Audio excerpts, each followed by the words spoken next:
पुढची बातमी बघूयात। स्वराज्यरक्षक धर्मवीर छत्रपती संभाजी महाराजांचा आज 335वा बलिदान दिन आहे।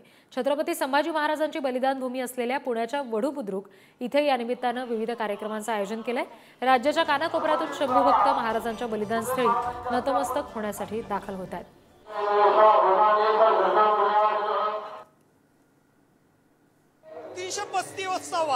छत्रपती संभाजी महाराजांचा पुण्यतिथी सोहळा आज संपन्न होतोय। माझ्याबरोबर ग्रामस्थ आहेत।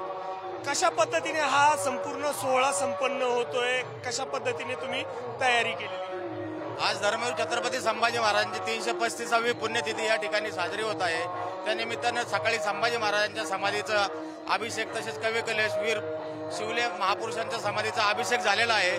त्यानंतर धर्मवीर बलिदान मास जो महिनाभर पाळला जातो संभाजी महाराजांच्या समाधी स्थळापाशी रोज 7 वाजता बलिदान मास पाळला जातो आणि आज सकाळी त्याची सांगता होत असताना मुकपदयात्रेने त्याची सांगता झालेली आहे।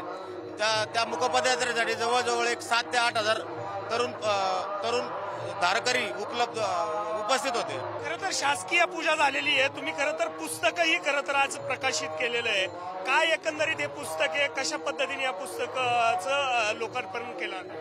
सदर पुस्तक हे मृत्युंजय अमावस्या नावाने आम्ही प्रसारित आणि प्रचारित करत आहोत। तर या पुस्तकामध्ये संभाजी शिवले यांनी लिहिलं आहे आणि त्याचप्रमाणे सहसहाय्यक म्हणून वीर बापूजी शिवले स्मारक मंडळ हे या पुस्तकासाठी सर्व कॉपीराइट्स आरक्षित आहे। या पुस्तकामध्ये आम्ही स्थानिक इतिहास जो आहे म्हणजे छत्रपती संभाजी महाराजांवरती जे अनवैध अत्याचार झाले, त्यानंतर अंत्यसंस्कार कशा पद्धतीत केले, काय काय झालं त्यावेळेसचे जे सगळं वर्णन या पुस्तकात आहे आणि फक्त वर्णन नाहीये तर अगदी प्रमाणित पुराव्यानुसार याच्यात उपलब्ध आहे। कॅमेरामन निखिल सह तुषार जरेकर, पुढारी न्यूज, वढू, पुणे।